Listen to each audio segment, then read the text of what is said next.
అనిపిస్తుంది.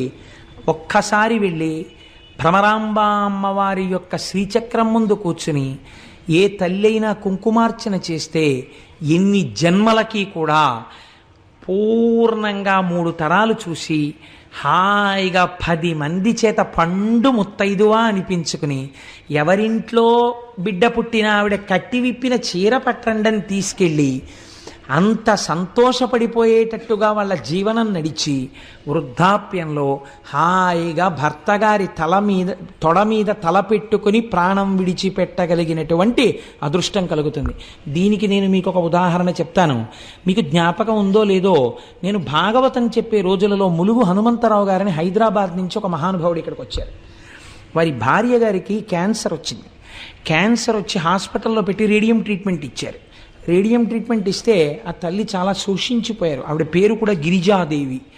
సర్వమంగళ